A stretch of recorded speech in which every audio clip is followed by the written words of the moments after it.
had to figure out some things and get life together. And last time that we talked, let me move over here a little bit so it feels like, yeah. I think the last time that we talked,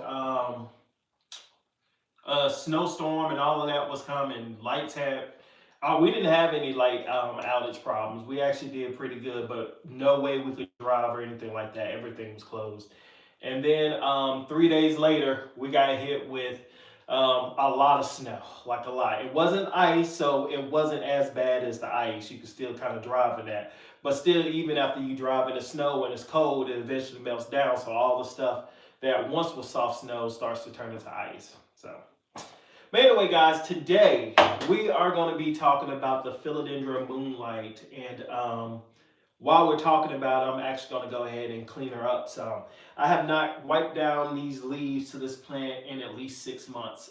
Something that I used to be really good at doing was wiping down at least one of my plants every day or every other day, unless it was like the trailing plants, because if it was a group of those, like 3 or 4 of them, I would just wipe them off. But ever since I reorganized the room, I kind of just left plants like where they're at, and I've noticed that they've just been growing so good. I forgot that another great thing to do is to keep the leaves clean so that way they can receive the light, especially during this time of the year. It's not like we're getting a whole lot of sunlight anyway. Now, my philodendron moonlight does not get any type of grow lights at all. Okay, it just sits by the window, and this plant actually. As you can see, it's actually growing. It's doing really well. So despite the fact that I don't get a lot of sunlight, that the weather, the temperature is cold, so I still feel like by that window is probably cool. It could be some drafts coming in. But again, that's why I love a philodendron, and that's why I always stick with them, because philodendrons are very resilient. They can just do pretty good in just about any condition. You don't have to be the best plant person, and they're cheap. Like the beauty that they give you for the price that you pay for them, you really can't beat it. So I wrote me down a board so that way I can make sure that I stay on track, so that way we can, make sure we cover everything that's important about this plant. All right, so, well, first things first, I think we talked about some key room updates. That's wiping down the plants. I did have the Monstera Lectium. That one right there, it did not do well at all. So I had to cut that plant all the way back, and it eventually died. So I still have the wet sticks from it. So we have that growing, and we're gonna see what we can get from it. Sometimes when you get to a plant, you can't save it all. That's why I always say, if there's a chance you can get some type of wet sticks and see if you can grow something from it, other than just entirely losing the plant. Because a plant can have root rot at the bottom, right? And nothing grows from it. But if the stems haven't been affected yet, other than just slow decline, if you catch it fast enough, there's still enough health in there for that node to grow inside that sphagnum moss and get you another plant from it. I didn't know that at the very beginning, and I don't know if you do. If not, then I'm sharing that with you, is that sometimes just because you get root rot doesn't mean you have to lose the plant entirely. You just lose, of course, the mother part. But you'll play that, and you have to be the person to decide that. If the plant really is just in bad condition, then do you really want an offspring, even if you can, from it? So let's think about that. What else do we have going on? I have my philodendron orange marmalade is getting ready to unfurl a new leaf. Let me see if I can. It'd probably be easy to bring you over here. Here. Try not to drop you all, guys. So, right here. So, this leaf right here is going to unfurl to be, let's see. Ooh. And my plants are growing, guys. They used to not be this big. Now I have to wrap all around to get to these. So this is the new leaf that's going to unfurl. It's going to come out like reddish orange, and then it'll fade to the orange before it turns to green, and then it just gets dark green as it goes. I'm just noticing now that it has like a red vein. Let's get a little bit closer. Come on. Let's see so I can show you. right here. So it even has like a reddish vein that's coming through, but eventually as the plant goes down, that vein leaves and then the leaves stay like that. At first I thought something was wrong with this plant, um, because I had never seen a plant that had leaves like that before. Now I have positioned this camera just perfect. Um, so hopefully that continues to work. But yeah, I thought something was wrong with it because I never had a plant that had leaves shaped like that. And I was like, okay. First I thought it was because I wasn't watering enough. So I gave it some water and then nothing changed. So luckily enough, I just had enough sense to be like, okay, don't give it more water. Just if it nothing happened between not giving it a lot of water and giving it a lot of water, then just go with the not water. I always say you can recover a plant that's dying or being dry, but if you root rot that joker or put so much water in it, it becomes root rot. It's really hard. Um, Trying to get better with my water intake too. All right, so here we go. That is all the updates. Let's get into it. This is the philodendron moonlight. Now, huge, huge.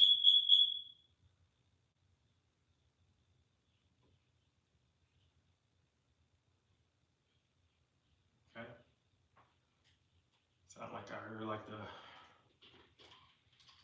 I don't know, in the cold weather. Weird things happen, I'll tell you.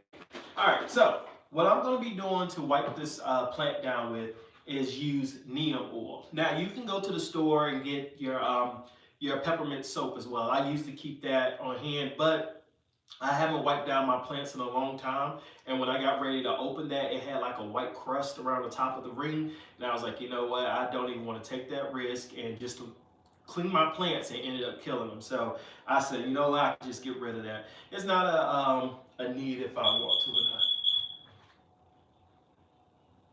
Miss Lady June, hey, how you doing? Sorry it took so long to read it. I'm having noises I'm starting to hear go off now.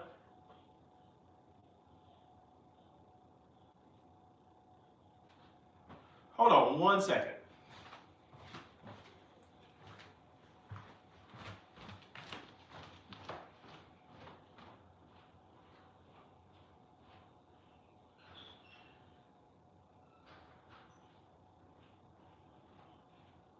I'm just walking around. I'm not used to hearing my thing go off like that. But yeah, you can just use neem oil and water. Yeah, that is very.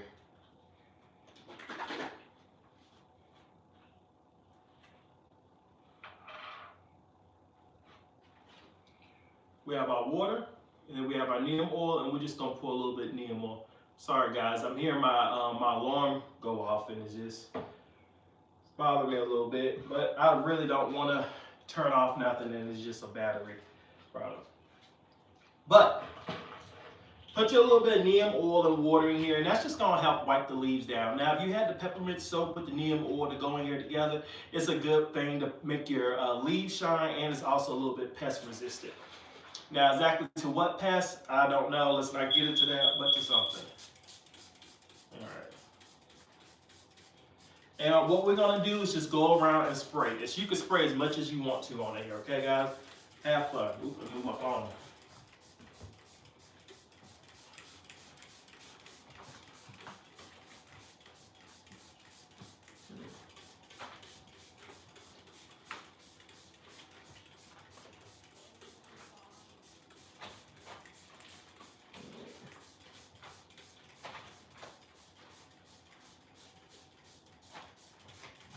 All right.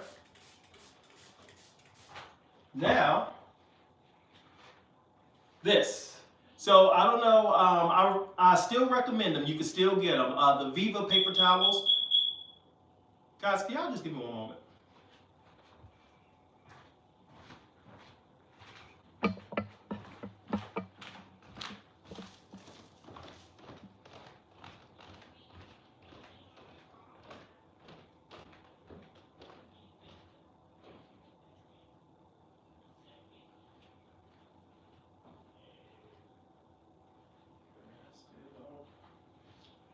I don't know where that sound's coming from.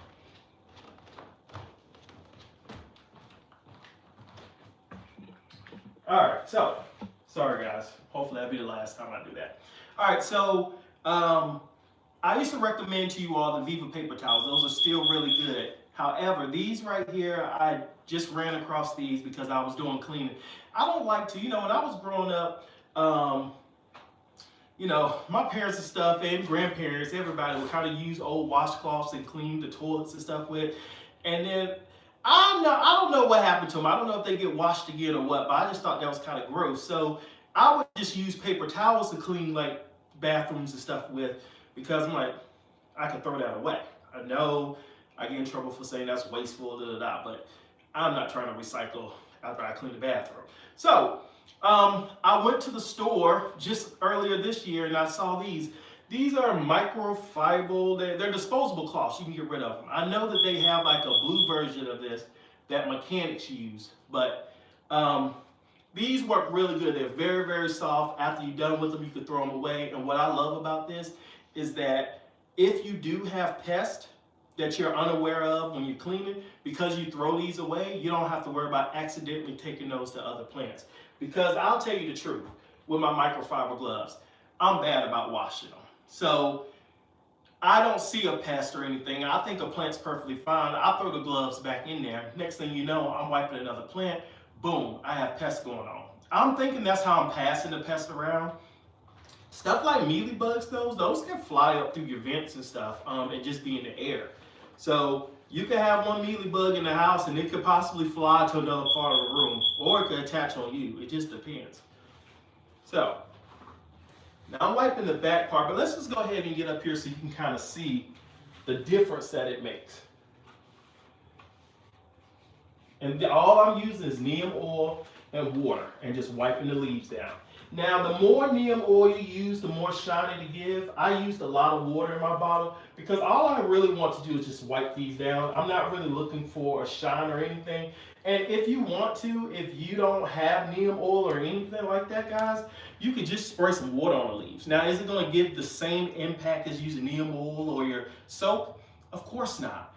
But if you have dust and whatever it is that has got on the leaves, you just put some simple water on top of that and wiping it, it's really going to help,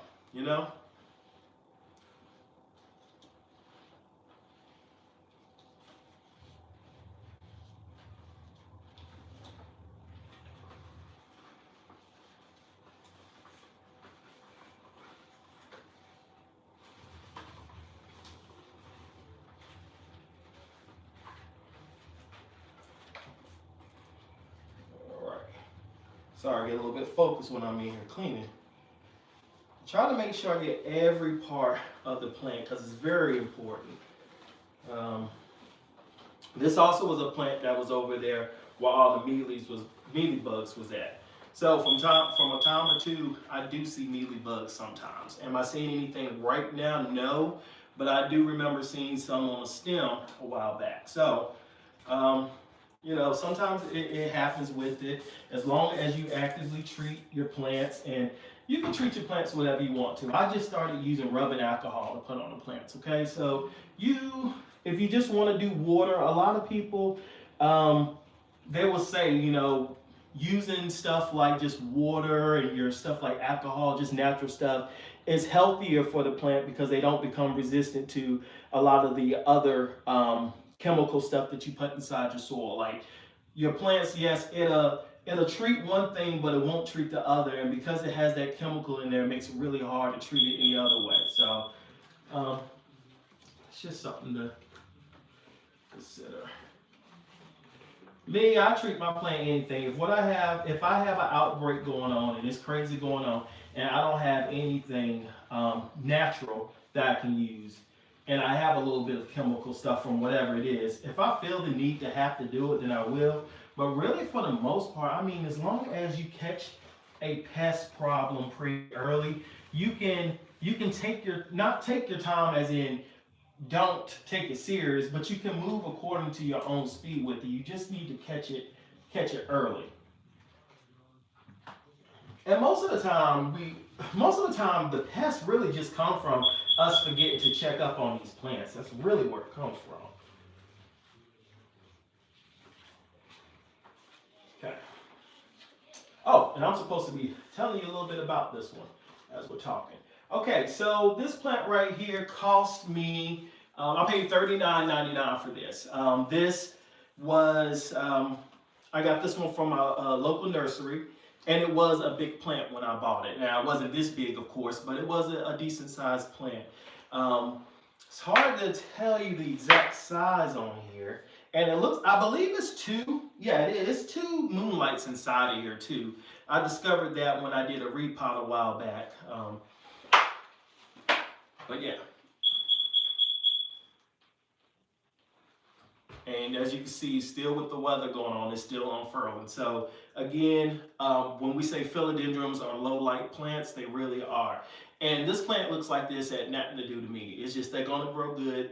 These plants like this are pretty simple for the most part. They don't give you a lot of fuss. When it comes to soil, a nice chunky area mix. Now I always say with a philodendron, especially a big leaf like this, unless it's a like a philodendron pink princess or something that has real variegations of like light colors of like white or pink. For those, I would say you don't want to let those dry out completely. I don't know how to tell you how to catch it because I still struggle with mine. That's why I keep mine for the most part in self-watering containers. And when they get bigger, I'm just going to have to suck up the price and find some good self-watering containers to be able to move them up when they get bigger. My pink princess, my strawberry shake, green Congo, I guess I could throw it into that. And definitely my Monstera Thai Constellation, the smaller ones. They just do extremely well being in self-watering containers. You do have to keep an eye on them because I still use a chunky mix, and when you use a chunky mix with a self-watering container, they can sometimes not work together as good as they should. So I'll usually let mine dry out completely, the top and the bottom, and then I'll water it from the top and let the excess go to the bottom, and my plants have been doing extremely fine like that. It works a little bit better than lifting it up and taking it out because for some reason the water won't go up to the soil all the way. So, anyway, let's see what else is going on. Care. I think we are talking about the care. Yes.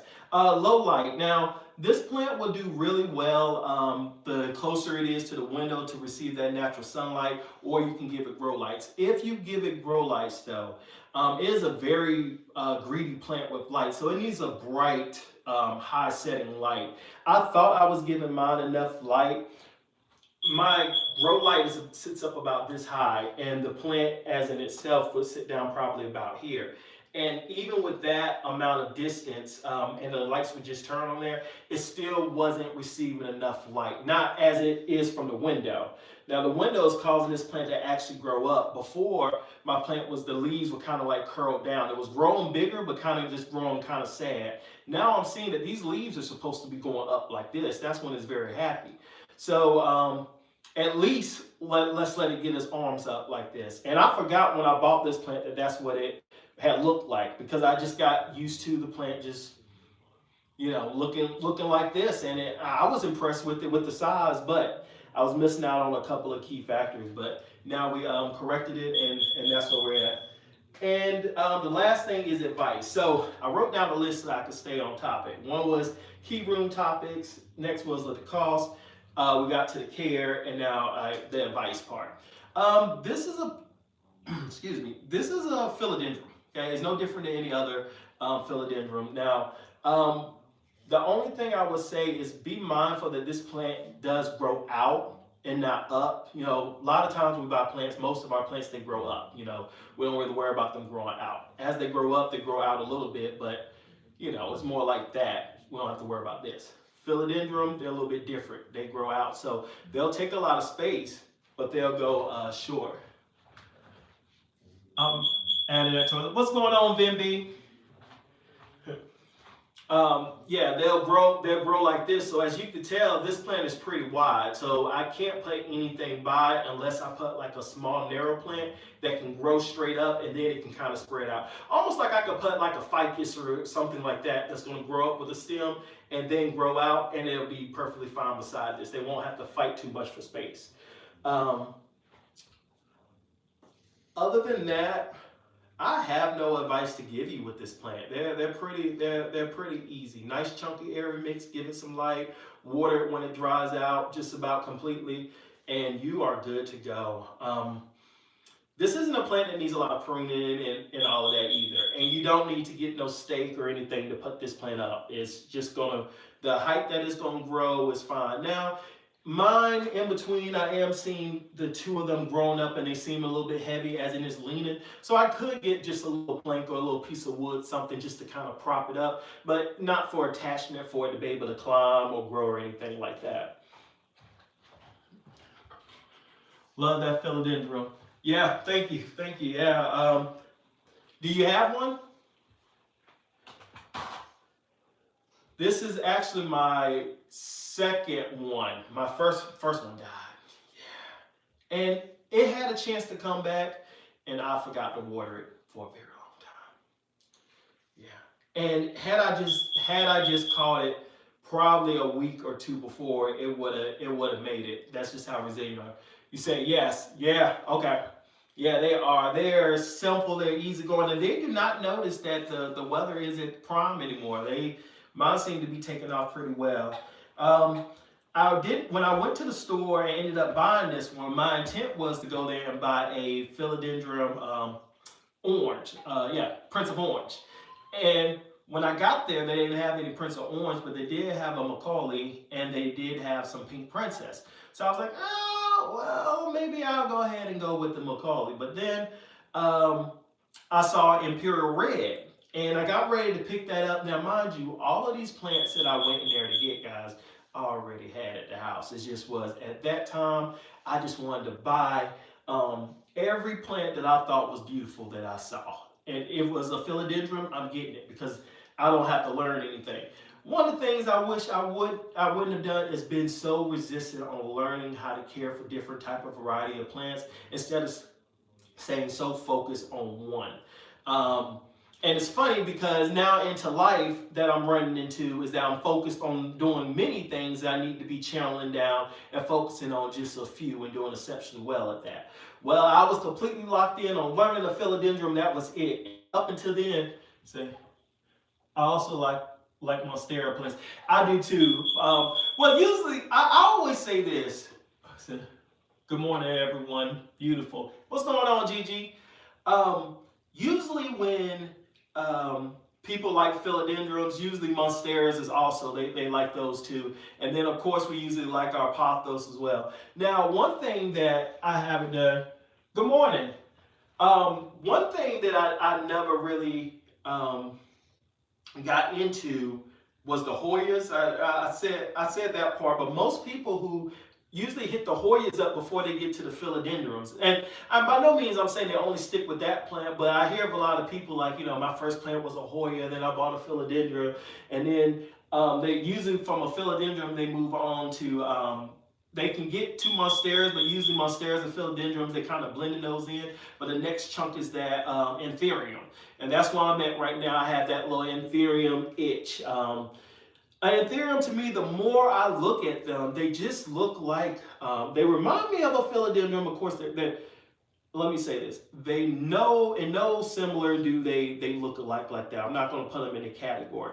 But what I'm just saying, from my interpretation, when I'm looking at them, I see a very fancy philodendron. I see this shiny leaf is very slick. It has a little curves going on, and gosh, I can't get into the exact names of them specifically because there's so many of them and they give off so many different varieties. But all I know is that I want to have a dark purple, burgundy-ish type color one. That's what I want, a real dark one. I think they have one called Dark Mag. I'm not for sure. They have so many different names. Anyway, and then people move on from the anthuriums to the alocasias and so forth, one thing that I mistakenly did was I said that nobody has a care or a need for snake plants. And one of my friends, she let me know that she has a lot of snake plants. And I'm going to tell you, you know how when you say something you shouldn't say, you have to go back and you trail your words back? I still don't have no interest in ever owning a snake plant. Like, snake plants just aren't for me. But I will tell you one thing. She has over 75 different variations of them. And I'm not gonna lie. If I was just getting started off and before I had all the plants that I had now, if I had saw one or two of those, I probably would have picked one up. Now, in particular, the one that took me that had me was it's the leaf is almost all cream. Now I'm talking about snake plants. Now I don't know the exact name of them, but the leaf was like all the way cream, and it had a green like vine that went into it. And I was like, you know what? That's actually a really, really beautiful color. I think I don't like snake plants because I don't like snakes and because the word snake is in there. Call it whatever it is, but that's just what it is. But yeah, so possibly those, early on, but really any plant that you want, you can grow. You can learn how to do the care for. It's just which one you want to go with, because it's really all into how much attention are you willing to give it. It comes to your time. I knew my time span. I was so focused on trying to buy a lot of plants. I didn't want to buy any plants that was going to require a lot of care. Now let's go back and do this again. That I have a whole lot of plants. I bought a whole lot. Let's just say when I eventually move and I get in my plant room or something is 2-3 times the size of this, I'm gonna be very mindful of what it is that I buy, because I'm gonna realize like I don't need the one plant in every shade of color that it comes in. Pick one, possibly two of your favorite one, and then move on to another type. It's just so many different things out there, so many plants that you can actually really love. It's another one that they look like philodendrons. I think their name starts with the H, homoglom. I know I'm tearing that up. But those are very beautiful plants as well. Whenever I go to the nurseries, they typically have them over there between the signoniums and the bromeliads and the monstera dragontail. So they're somewhere in there as far as their care. I know that they're very easy to care for. I do know that much. I looked at them and they said they're easier to care for than a philodendron. So they're not a complicated plant. So I did see a few of those. And I do want to have a little bit of variation of color here in the room. I have a lot of green, many shades of green, and I'm very happy with that. And I love my favorite colors though, my dark leaf color plants. I just think that is just that's just beautiful. I didn't think you can grow anything like that. But I lost my train of thought for one, but for two, when it comes to like just to the plants, just in general, for in another life, yeah, I just would have just bought two variations of that particular one and went on to different ones and really just enjoyed the whole process of watching them grow. I bought so many plants and they was like small that I got impatient. So I went and bought some plants that I just saw that was just larger, just to say I have some big plants. And I thought it was gonna fill that void in if I got big plants, but all it did was have me take care of bigger plants while waiting for the plants that I actually bought small to grow, actually grow. And now they're at a point where I don't have small plants in my room anymore. And that's crazy to say that, but I don't. Now I have some plants, of course, that aren't monsters, but just about every plant in here, the smallest, and that's gonna be pushing it, is gonna be a 6-inch pot. I mean, now if you do see something in like a 4-inch pot or something like that, that's a cutting that I took that I'm growing, thing. So I guess I can't say if I have baby plants in there from just cuttings of the plants that I have, but no, I don't go and buy any small plants either, unless the only time I will buy one is if it is a particular plant that I really do want and it's very expensive to get it big. Then I'll consider buying it small and going from there. It's just me and small plants. I still, ooh. I feel like as I grow with my plants, I'm noticing like different things that bother me, that didn't bother me, that don't mean anything to me, that did, and taking care of the baby plants was like one of the hardest things for me because it was the watering. It was so complicated, and I don't know if they have self-watering pots for very small, plants. I don't know if they do that. But I just know that was a very difficult time for me. And I would say per 2 small plants that I bought, on average, I usually lost one of them. It was always a watering to light issue. Let me see. Question. Did you have any bad experience with small plants? Yes, Vimby, I did. To remember me. Yeah, I did. I had a lot of bad experience with them. The main thing was the watering, and y'all remember me? I don't know. Um, but yeah, watering was definitely an issue with me with small plants. Next thing was lighting. So I used to have these cabinets. I don't have them anymore, but well, plant shelves. It was a metal one, and it would stack up to four up there. I'm Carson Baker. No, still not ringing the name out. Um, but yeah, they were, it was four shelves, and I had grow lights that was at under them, and I don't believe I had the right grow lights. They was kind of like reddish green. I think they were the ones you grow vegetables. I'm telling you guys, I was new into this. But on the lighting pack, it had a picture of plants. Now, I noticed as I bought like my next grow lights that the color can change between white and sometimes, white, red, and greenish or whatever it is, and like an off-white, then it goes back to like clear white. Those did not have a different variation with them. And when I bought them, I remember seeing plants on them, so that's why I got them. So anyway, so I used those. I had two stems of them under each shelf, and the light away from them was like that. So between them, I never knew if the plants was too close to the light or wasn't it. So I don't know if it was frying them. I don't know how it was working. So and that went on for like a year, and I was too prideful to ask somebody what was going on, because here I am, and that was another thing. I wanted to start up too many social medias at the same time. I wanted to get my Instagram going, and then after my Instagram going, I wanted to get my YouTube going, and it's like I didn't know what I wanted to do. The purpose was to record like my journey of going through here, but in somehow I felt like I needed to be a teacher.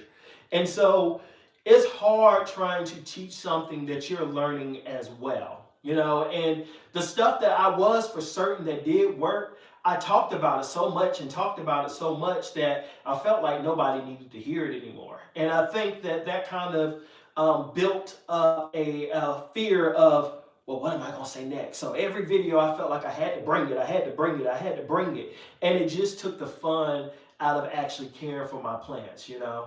Um, do you have any spider plants? No, I don't. I have only owned one spider plant. It got to be very huge. Set it by the window, very, very decent plant. It used 50% indoor pot mix, and then the rest was perlite, orchid bark. But that plant likes to sit in moisture a little bit longer, so you don't need to let it completely dry out. At least my experience with that one. And what happened was it had baby plants, right?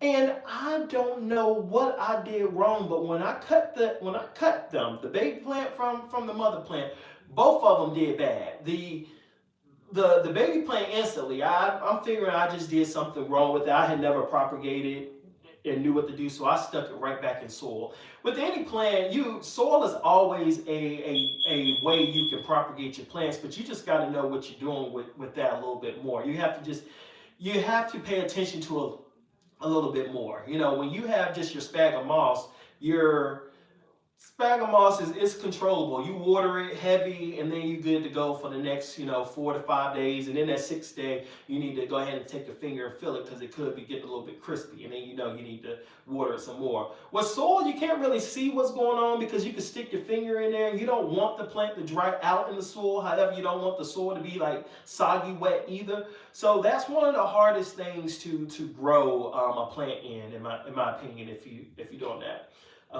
I don't know how we got there. How did we get there, guys? Soil propagating. Who knows? Oh, spider plant. Sorry. And yeah, I cut them and it died. I mean, it had got to be about that big. My daughter at the time was 4 or 5, and it stood on a chair, and it like you couldn't see her behind it. Like, that's how full it had gotten. And Very good plant. I got that one from my Oma. That's the reason why I hate receiving plants as gifts sometimes. She never once, like I told her, I was like, Oma, I don't know what happened to that plant. It died. But whenever I receive plants as gifts, I'm always worried about if they die and they ask me what happened. Oh, I'm not the great plant man anymore. So um, now I still don't like to receive plants as gifts, but if you are going to get me a plant, can you at least ask me what kind of plant I do want? Don't just surprise me with any type of plant. Um, that's if that's the best way that I can care for my plant is I only take plants or accept plants that I actually know something about because I don't need that stress anymore. Forget that. I'm good on that. Um, I think though, guys, that was pretty much it on that. I think we covered over everything here. Sorry, I missed that last one. See, I'm getting that agglomite. You know what? I think that was the name my cat messed my side plate up so bad I had to get rid of. Oh, that sucks. Um, Now you can too. My aunt was doing it when I went to her when we went down for Thanksgiving. She had aluminum foil around. Now I don't know how spider plants how you can wrap that around. I just know she had aluminum foil around her pots, and the reflection or the noise or whatever it was. I don't know what it was, but it keeps the cats leave your plants alone basically. The aglamara, I know I'm tearing that up. The aglamara, we're gonna go like that. You know. That is a plant that I also want to get. And you know what, VMB? I really think that you talking about the plant that I was talking about. It kind of sometimes they have a red bloom that comes out of them or a red leaf. See. Hi, Shawn. Hey, what's going on? How you been? Or how you doing? I should say. But yeah, I think that's the plant that I want to get that we're talking about. I really do. They have yes, they do. They have colorful. Yes, yeah, we're talking about the same one. And they say those are easier to grow than philodendrons. I don't know. So if anybody watching this is a aglamar, I'm saying the name all the way up, but you know what I mean. It's a Aglo. Somebody put that on the screen so I can spell that out correctly. I'm gonna have to go back. Oh yeah, five of them. I should have known. Okay, Aglaonema. Okay, guys. All right. So that's it. We got it. Yeah. Spider plants. You put them in near the window, and they will grow roots. Thank you for letting me know that. All right, so you all just heard that. You put the baby spider plants near windows to help them grow roots. All right. So what do we have? So we learned, so when it comes to spider plants, I know who to ask a question to if I have any. We talked a little bit about the Monstera lectarium when we was coming into the room. I told you all that I had to cut that plant all the way down, and unfortunately it did die, but I was able to get some wet sticks from it. So we have those growing. We're going not, of course, nothing is happening yet, but I definitely update you as those come. Then we talked about I'm going around the room now, wiping down a couple of plants, and I'm gonna figure out what that noise is going on too as well. The next thing that we got to was just talking about the general care, and we cleaned down the leaves on here. I use neem oil. Okay, you can use whatever type of neem oil you want to. Okay, it would have been good if I had some castor oil peppermint soap to be able to put in there liquid. That would have helped, but I didn't. So I just used some water, which was room temperature water, and I put it into a spray bottle and I shook it up.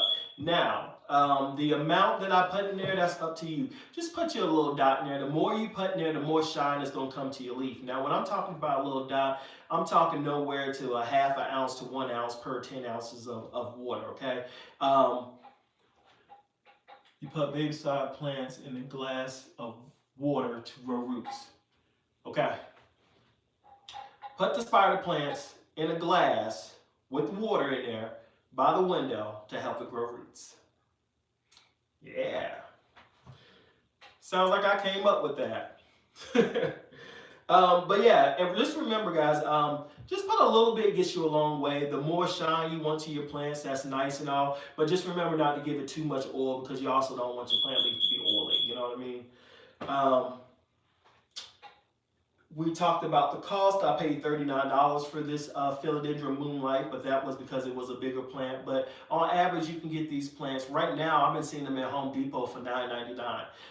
Now, of course, it's not a size like this, but $9.99 gets you almost ready to go into a 6-inch pot. That's what the size looks like. You know, that's another good thing, guys. Go into your Home Depot, your Lowe's. I tell you it all the time, but they have the plants in there just called assorted philodendrons or just philodendrons, and they really are some good finds. Take your phone with you. You ain't in this world now where you have now. Trust Google before ChatGPT with your plants. Now, I haven't been able to get good, accurate descriptions of any type of plants using ChatGPT. Okay, I will say that. I'll take a picture of a leaf for it to tell me what it is, and it always gives me the wrong plant. So I would trust Google a little bit more with that. Etsy is pretty good as well. You see a plant, take a look at it, whatever they give the name to a philodendron, describe it in Google, whatever it is, what color it is, what kind of shape it is, the best way you can, see what it comes up with, and then you can go to Etsy and see if you can find that plant to find out if it's worth something or not. I mean, that's a little hack that I like to do. Oh, I got a lot of words popping up at the same time. Hold on. First plant was a cruton. That one died. Yes, Amanda Fletcher. I don't know what it is, so I went to go take a look. I'm gonna see if it's a battery that's dying out. That's what I'm thinking that it has to be. I mean, there's no fire going on. I already went checked around the house. Everything's good. Kids are fine. I hear the noise from them in their room, so they're doing perfectly fine. I'm guessing it's the battery. It's annoying as heck. I just didn't want to hop off the live, and I promise you, it didn't start going off until I hit record and was on here for like 2 minutes. I was like, what is that? It scared the crap out of me at first. But now I'm like, oh, since there's no real fire or anything going, I'm like, okay, I'm gonna get to it. I still don't like the sound of it. It's annoying. And when I'm seeing other people do it, the first time I'm like, can you please change your detector? And now here I am. And I'm hoping that I have the battery size that it goes into, because I do not want to hop in the store in the roads in the condition just to get some batteries. You know, if I'm gonna go out, let it be for some food or something. Anyway, your plants are amazing. Thank you, by the way. But guys, with that being said, though, I am going to go ahead and get off of here, and I am going to figure out what that sound is. And it's about time for me to get ready to get the kids some lunch and so forth, too. They're still out of school, so that's another thing. My time is being very limited, but I'm enjoying. I hope to be able to get on here tomorrow, guys. There's no guarantee, but I do know that when the kids do go back to school, I'll definitely be on regularly like I was. But anyway, y'all take care, all right?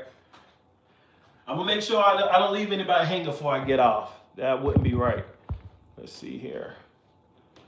It's probably your smoke alarm. Yeah. That's my favorite YouTuber. I appreciate that. All right, y'all take care.